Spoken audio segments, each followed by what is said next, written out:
Welcome back to Ireland AM. Now, this morning, we're tackling a hot topic. Mansplaining. Yep, that delightful moment when a man explains something, usually to a woman, that she already knows. She possibly has a degree in it and even wrote the book.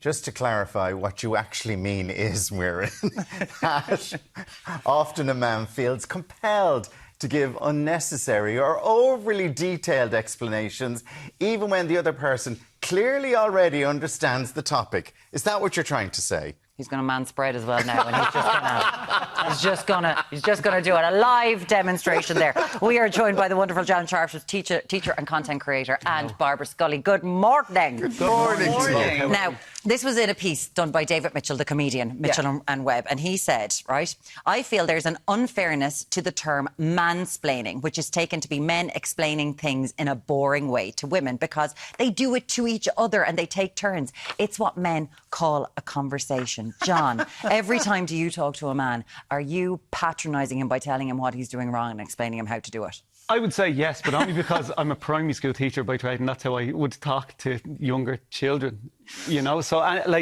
So patronisation, you patronise the children as well. Person with the gig, you know what I mean? So I was like, so what we're going to do now is we are going to build a patio, and I'm not a child in your class. I'm not a child in your class. Why are you talking to me like that?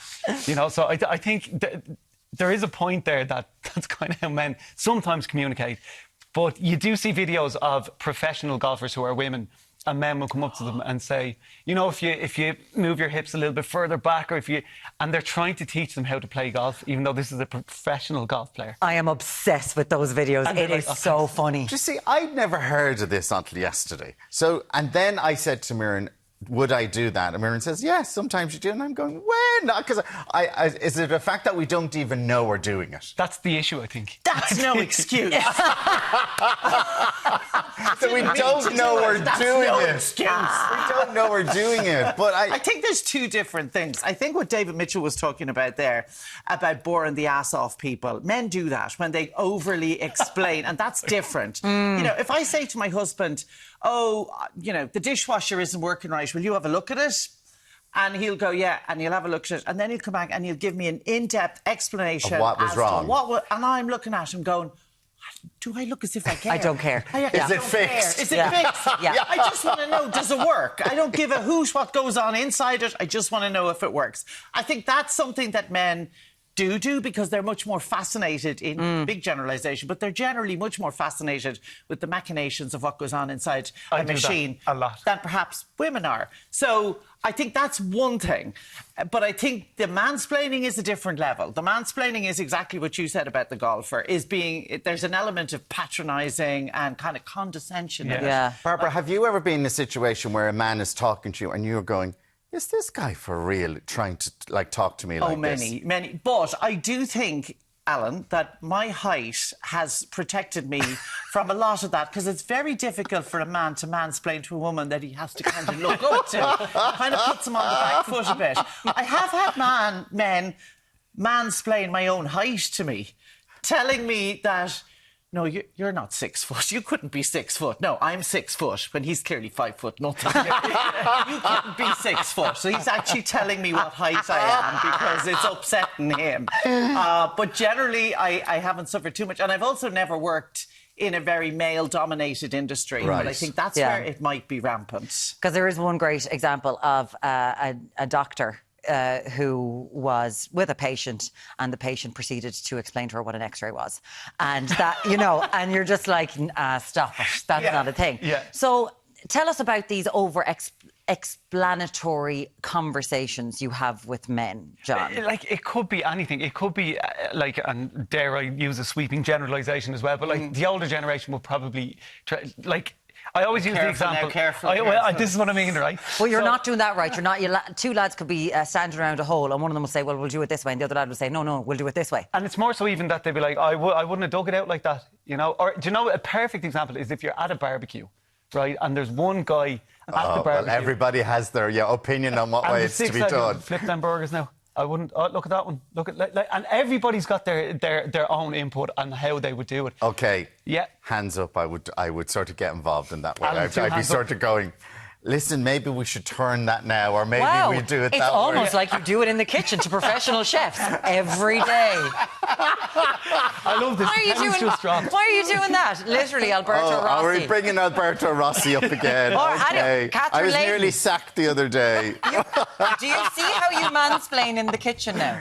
Yes. Do you get it? Okay. All right. So one thing that I'm noticing is that I've started gardening. Loving it. I've got a very good gardener mother. She's amazing. I also went to a professional gardener and how to fill holes or whatever, and I put it up. And all these lads were like, "Oh God, you're doing that wrong now. You're doing that wrong now." I asked one of them, "Do you have a garden?" "Oh God, no, I live in an apartment." Yeah. I was like, what are you talking about? What are you talking about? Like, what's the impetus? And, What's the impetus? Do you ever get that from women, though, online? Of course you do, you yeah, must. yeah. So, Do you? Okay. No, not as much. Honestly, anything to do with the house, like I haven't shown anything. Like me using a drill, I wouldn't even dream of it. 'Cause Yeah. I can just imagine hundreds of men just being like, "Well, you're holding that wrong." I'd be like, "Geez, Mary." But I would imagine the women who do offer you advice are women who have expertise in the area, as opposed to men offering you advice who live in an apartment and don't have a garden. It could be. That was my favourite one. No, I live in an apartment. Yeah. But what's the impetus, John? What is it?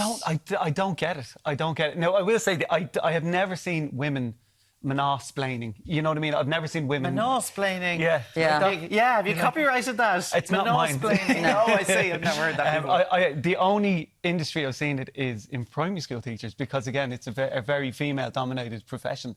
But that's how we talk to children. So, you know, I've seen men talking to their girlfriends or their wives and saying, "I'm not in charge in your class. Why are you talking to me like this? I get what you're saying. There's no need to dumb it down for me."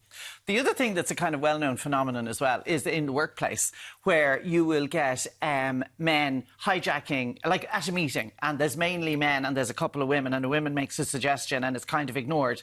And then 10 minutes later, a man at the table makes the same suggestion and it's suddenly... Great idea. It's a great idea, Bob. Let's go with that idea. Well, Barbara, would women do the same thing as well, though? No, like I in a general situation, Not in a would you- way. No, I don't think... You just don't do it to the same extent. No, I don't think so. And actually, it's interesting because I remember reading about this. I wrote about this in my book about when Obama was in office, his team had less women than men, but it had a fair cohort of women, and they decided among themselves to amplify each other's voices at meetings, so that if a woman said something at a meeting and it was kind of ignored and they went on, another woman would repeat Would bring it back up. and would bring it back, but would credit the original woman in order to ensure that the idea wasn't hijacked by somebody else and was actually heard. And that's because it. I do think that men can override women's opinions or ideas or claim them for themselves.